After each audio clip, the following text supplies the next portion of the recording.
अस्सलाम वालेकुम, welcome to my YouTube math class perfect math. और आज हम एक्सरसाइज 15 का क्वेश्चन नंबर 6 करने 6 से लेकर 10 स्टार्ट करेंगे। तो क्वेश्चन नंबर 6 देखते हैं।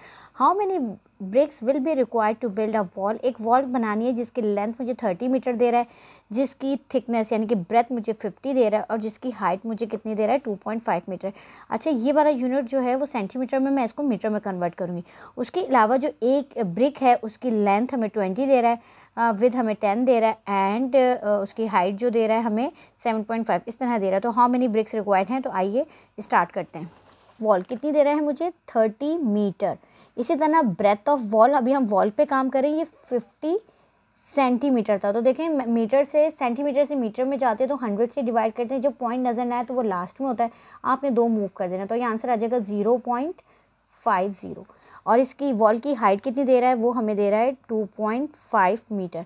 तो चलिए हम वॉल्यूम ऑफ वॉल निकाल लेते हैं। तो वॉल्यूम ऑफ वॉल का फॉर्मूला मैंने यहाँ लिखा हुआ है लेंथ ब्रेथ इनटू हाइट।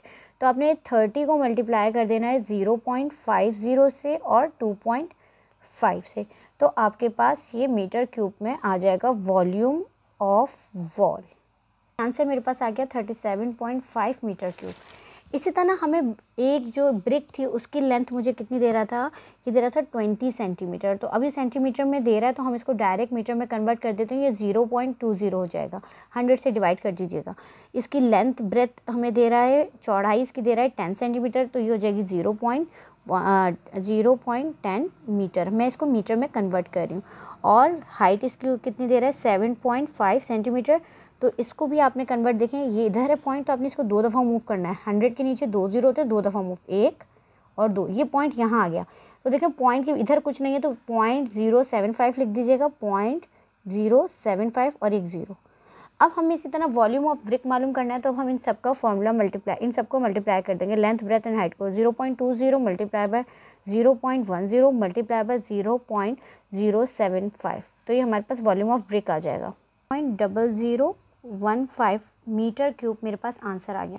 अच्छा, हमें सवाल में क्या मालूम करना था, नंबर ऑफ ब्रिक्स मालूम करनी थी। तो देखो नंबर ऑफ ब्रिक्स का मैंने फॉर्मूला लिखा volume of wall. Volume of wall आपके पास दे रहा था 37.5 और मीटर क्यूब, ठीक है। इसी तरह ये कितना दे रहा था वॉल्यूम ऑफ ब्रिक मैंने लिखा है नीचे, वॉल्यूम ऑफ ब्रिक था 0.0015 और ये भी मीटर क्यूब में था। हम मालूम कर रहे हैं नंबर ऑफ ब्रिक्स मालूम करने, कितनी ईंटें लग रही हैं। तो देखें पहले मीटर क्यूब से मैंने मीटर क्यूब काट दिया। अब देखें पॉइंट के बाद कितने डिजिट हैं, यहाँ पे एक डिजिट है। तो आपने नीचे नेक्स्ट पेज पे आ जाते हैं। हमने नंबर ऑफ ब्रिक्स निकाली, कैलकुलेटर से भी कर सकते हैं डायरेक्ट, और कैलकुलेटर अलाउ ना हो तो देखिए ऊपर जो था मैंने कहा एक पॉइंट मूव करना है तो एक 0 लगा दिया नीचे, तो मल्टीप्लाई बाय 10 हो गया, 0 के साथ 1। इसी तरह यहाँ देखिए, यहाँ पे पॉइंट से पॉइंट तक लेकर जाने, पॉइंट बाहर हो जाए तो 1 2 3 4। तो 4 जो लगेंगे 0 वो ऊपर की तरफ, यानी कि 10,000 ऊपर हो जाएगा और नीचे 15 आ जाएगा। अब देखें ये 3 के टेबल से आप काट लें, एक 0 से मैंने एक 0 काट दिया, ठीक है। अब ये आप काट लें 3 के टेबल से, 3 5 ज़ा 50, 3 1 ज़ा 3, 3 2 ज़ा 6 और 1 इसको दे दिया तो 3 5 ज़ा 15। और अभी ये 5 के टेबल, ये 1000 नहीं कट रहा, 5 के टेबल से फिर इसको काट लेते हैं। 5 1 ज़ा 5, 5 2 ज़ा 10, 2 इसको दे दिया तो ये 5 5 ज़ा 25। तो 25 मल्टीप्लाई बाय 1000 बच रहा है। तो 25 मल्टीप्लाई बाय 1000, तो ये आपके पास आ जाएंगे कितनी नंबर ऑफ ब्रिक्स आ रही हैं 25,000। तो इस तरह क्वेश्चन नंबर 6 कंप्लीट होता है। चलिए आइए हम लोग देखते हैं अब question number 7। 3 metallic solid cube दे रहे हैं, जिसमें से फर्स्ट सॉलिड क्यूब की लेंथ मुझे, यानी कि तीनों एजेस लेंथ ब्रेथ हाइट 30 दे रहा है, दूसरे की 40 दे रहा है और तीसरे की 50 दे रहा है। तो चलिए आइए पहले मैं फर्स्ट सॉलिड क्यूब का वॉल्यूम निकालती हूँ, फिर सेकंड का और थर्ड का, और तीनों को ऐड करती हूँ तो हमारे पास वॉल्यूम आ जाएगा। फिर हमें surface area of new cube निकालना है।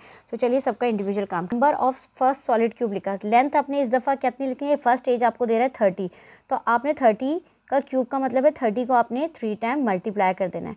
तो ये कितना हो जाएगा, 3 3 ज़ा 9, 9 3 ज़ा 27,000 आ जाएगा ये आपके पास। इसी तरह सेकंड वाला आपको दे रहा है 50 का क्यूब, तो आप 3 दफ़ा 50, सेकंड एज 50 दे रहा है, 40 दे रहा है सॉरी, तो आपने 40 को 3 दफ़ा मल्टीप्लाई कर देना है। तो 4 4 ज़ा 16, 16 4 ज़ा 64, ये 64,000 हो जाएगा। थर्ड आपको दे रहा है 50, तो 50 यानी कि आपके पास क्यूब, थर्ड नंबर का क्यूब जो है उसके 5 5 25, यानी कि ये हो जाएगा आपके पास 125,000। टोटल वॉल्यूम के लिए आपने इन सबको क्या कर देना है, आपस में प्लस कर देना है।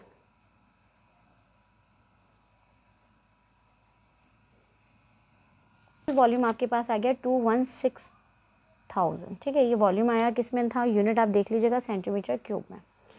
मीटर क्यूब का उसका कोई मसला नहीं है। अब हमारे पास देखें सरफेस एरिया का फॉर्मूला क्या होता है, 6 लेंथ। अब ये न्यू क्यूब बना, जो एक नया, इन सबको जोड़ के हमने एक नया क्यूब बनाया, यानी कि 3 अलग अलग क्यूब थे, सही है। अब इन सबको जोड़ दिया, इन तमाम क्यूब को एक बनाया, तो ये नया वॉल्यूम। अब हमारे पास नए की लेंथ नहीं है, तो अभी हम लेंथ निकालते हैं। तो मैं यहाँ साइड में एक रफ वर्क कर देती हूँ।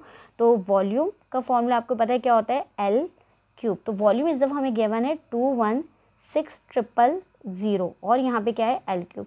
हमने यहाँ दोनों तरफ लेना है taking cube root both side, taking cube root, आप बीच में मेन हेडिंग पे भी कर सकते हैं, रूट बोथ साइड, ठीक है ना। ये आपने यू बनाया और 216,000 पे यहाँ पे भी क्यूब लगा दिया, और ये इस पे भी एल क्यूब पे भी, यहाँ पे भी। अब मैं इसका एलसीएम निकालना बताऊँगी आपको। अच्छा देखें, 216,000 का मैं यहाँ पे क्या निकाल रही हूँ, एलसीएम निकाल रही हूँ। देखें 2 के टेबल से तो बहुत छोटा हो जाएगा, जल्दी निकालना है तो 6 के टेबल से करते हैं। देखिए 6 3 ज़ा 18 और 3 इधर दे दिया, तो 6 6 ज़ा 36, ये 3 0 आ गए।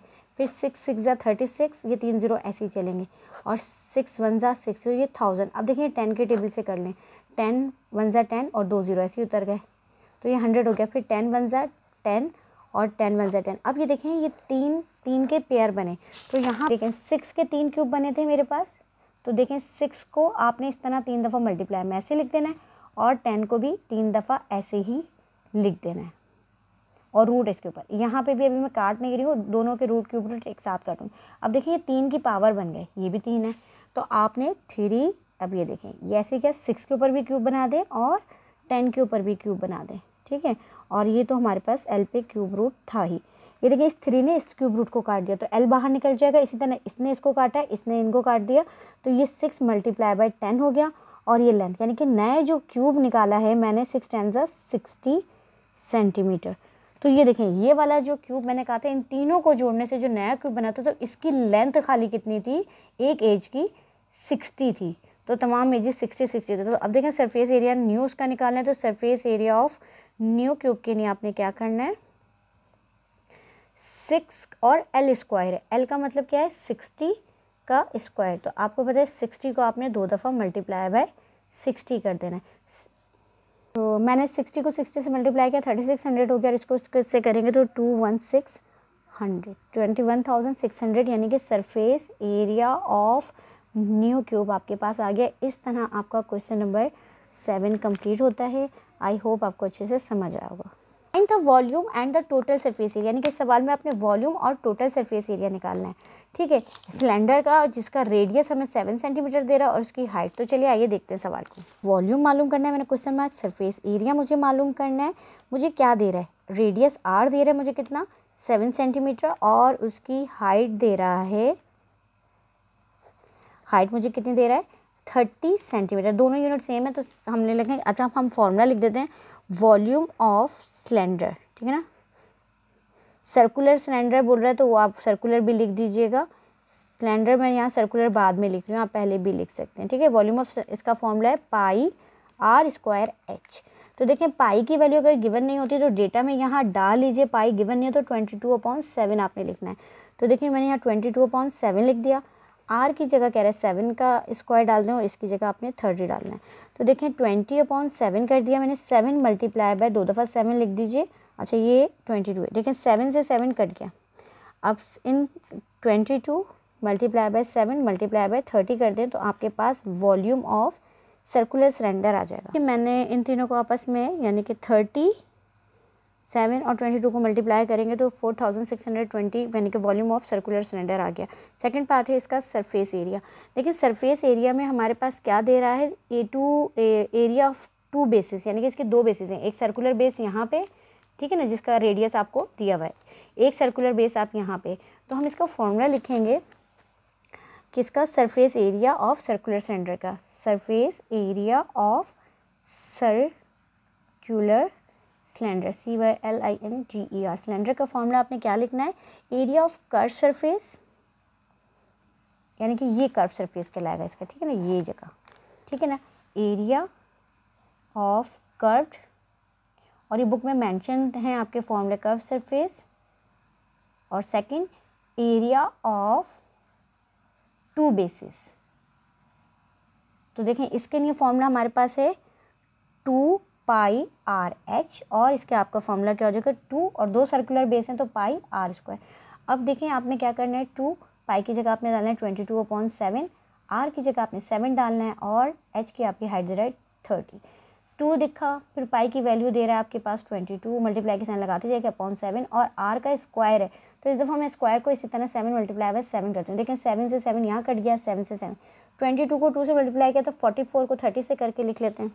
तो देखिए मैंने 2 को 22 से किया, 44 को 30 से किया तो 1320 आ गया। इस तरह 7 से 7 कट गया था, 44 को 7 से किया तो 308। जब दोनों को आपस में आप प्लस करेंगे तो 1628 centimetre square surface area of circular cylinder होगा। आई होप क्वेश्चन नंबर 8 समझ में आएगा। चलिए क्वेश्चन नंबर 9 देखते हैं। क्वेश्चन नंबर 9 में कह रहा है find the volume of right circular cylinder, यानी कि हमें वॉल्यूम मालूम करना है। सरकमफेरेंस इट्स सर्कुलर बेस, यानी कि जो ये हो गया आपका राइट, और जो सर्कुलर का हमें सरकमफेरेंस यानी कि पैरामीटर दे रहा है वो 44 दे रहा है, हाइट दे रहा है 10 सेंटीमीटर। तो चलिए आइए हम इसको डेटा लिखते हैं, करना था। और सरकमफेरेंस ऑफ सर्किल मुझे दे रहा था 44 सेंटीमीटर हाइट। तो देखें वॉल्यूम यानी कि लेंथ हमें किसी एक चीज़ के निकालने के लिए मेरे पास रेडियस का होना ज़रूरी है। तो हम सरकमफेरेंस ऑफ सर्किल का फॉर्मूला लिख लेते हैं, ताकि मेरे पास रेडियस निकल जाए। फेरेंस ऑफ सर्किल का फॉर्मूला आप लिखें, क्या होता है वो 2πr, ठीक है। अब सरकमफेरेंस ऑफ सर्किल की वैल्यू आपको 44 दे रहा है, यहाँ 2 लिख दें। पाई की जगह आपके पास 22/7 होता है, और r आपको पता ही नहीं है तो रेडियस आपको ऐसे ही रहेगा। अब आपने क्या करना है, देखें इन दोनों को मल्टीप्लाई कर लें तो और सिंपल हो जाएगा, ये हो जाएगा 44/7 × r। अब देखें r अकेला करना है, 7 यहाँ पे क्या हो रहा है डिवाइड, वहाँ जाके क्या हो जाएगा, इधर ये जाके क्या हो जाएगा मल्टीप्लाई। तो देखें 44 मल्टीप्लाई बाय 7, अब ये तो हट गया। अब इसकी 44 की अगर आप नौयत देखें तो ऊपर क्या हो रहा है, ये मल्टीप्लाई हो रहा है, तो ये शिफ्टिंग के टाइम पे नीचे आ जाएगा, यानी कि ये डिवाइड में चला जाएगा। तो हमने यहाँ 44 डिवाइड में लिख दिया, ये r आ गया। इसी तरह आप देखें 44 से 44 काट लें तो आपके पास रेडियस क्या आ गया 7 सेंटीमीटर। मैं वॉल्यूम सर्कुलर सिलेंडर का नहीं मालूम कर सकती थी जब तक मेरे पास रेडियस नहीं था। तो आपने सरकमफेरेंस के फॉर्मूले से क्या निकाल लिया, रेडियस। तो अब वॉल्यूम ऑफ सर्कुलर सिलेंडर का फॉर्मूला लिखते हैं और इस पर काम करते हैं। पाई की वैल्यू देखें 22/7 है, रेडियस की वैल्यू क्या थी 7 का स्क्वायर, और हाइट आपके पास कितनी थी 10 थी। आपने क्या करना है 22 मल्टीप्लाई बाय 7 को 2 दफ़ा मल्टीप्लाई में लिख दें और 10 आ गया, और नीचे ये 7 था। देखिए इस 7 ने इस 7 को काट दिया, 70 को आप 22 से मल्टीप्लाई कर दें तो आपके पास वॉल्यूम ऑफ सर्कुलर सिलेंडर आ जाएगा। तो 70 से मल्टीप्लाई किया तो 1540 सेंटीमीटर क्यूब आपका आ गया वॉल्यूम ऑफ सर्कुलर सिलेंडर। इस तरह क्वेश्चन नंबर 9 हमारा कंप्लीट होता है। क्वेश्चन नंबर 10 को देखते हैं। नंबर 10 में क्या कह रहा है, radius of base right circular cylinder 1/7 of its height. तो देखिए ये बात समझनी जरूरी है, यानी कि r क्या दे रहा है, r is equal to 1/7 of h। तो देखें हम कहते हैं r यानी कि radius is equal to 1/7 of height. अब हाइट दे रहा होगा तो पता चल जाएगा। इसके बाद दे रहा है if the area of curve surface, यानी कि आपको एरिया गिवन है इस सवाल में, फाइंड इट्स वॉल्यूम, वॉल्यूम मालूम करना है। तो एरिया अब हम डेटा में अपने पास लिख देते हैं, एरिया ऑफ कर्व सरफेस हमें कितना दे रहा है 176 स्क्वायर सेंटीमीटर, या आप इस तरह भी लिख सकते हैं सेंटीमीटर स्क्वायर। इस तरह मालूम क्या करना है, वॉल्यूम मालूम करना है। वॉल्यूम के लिए आपको रेडियस निकालना है। तो चलिए एरिया ऑफ सर्कुलर सरफेस निकालते हैं। पहले हम इसका फॉर्मूला लिख दें, एरिया ऑफ कर्व सरफेस का, कर्व सरफेस। तो देखिए हमने भी इसमें निकाला था 2πr/h, ठीक है। अब देखिए एरिया ऑफ कर्व सरफेस तो गिवन है, इसके नीचे मैं 176 लिख देती हूँ, इज इक्वल टू 2 के नीचे 2, पाई की वैल्यू आपको पता है क्या है 22/7 मल्टीप्लाई बाय r की जगह देखें, रेडियस की जगह हम क्या लिखेंगे 1/7 और h, 1/7 मल्टीप्लाई बाय h, और फिर ये वाला जो h है हाइट का वो यहाँ लिख देंगे। अब देखें क्या हो रहा है, ऊपर वालों को आप मल्टीप्लाई कर लें, 176 ये हो गया 44, और ये दोनों क्या हो जाएंगे 49 हो जाएंगे, और ये हो जाएगा h²। अब वही बात है, ये यहाँ डिवाइड हो रहा है, उधर जाके क्या हो जाएगा मल्टीप्लाई। तो आपने 176 मल्टीप्लाई बाय 49 कर देना है। अब ये तो हट गया, अब ये इससे क्या हो रहा है, यहाँ पे ऊपर हमेशा कोई साइन नहीं होती दो चीज़ों के दरमियान, तो वो मल्टीप्लाई की होती है। ये वहाँ शिफ्ट नीचे हो जाएगा तो ये डिवाइड हो जाएगा, यानी कि ये मैं यहाँ लिख देती हूँ। ये हो गया आपके पास एच स्क्वायर। अब आप इसको काट लें 2 के टेबल से, 2 2 ज़ा 2 8 ज़ा 16 और 1 इसको देंगे तो 2 8 ज़ा। अब ये देखें 11 के टेबल से कट रहा है, 11 2 ज़ा 22, 11 4 ज़ा 88, 11 8 ज़ा 88। फिर देखें 2 के टेबल से कट रहा है, 2 1 ज़ा 2 और फिर 2 4 ज़ा 8। तो आपके पास क्या बच रहा है, 4 multiply by 49, 4 multiply by 49 is equal to H square.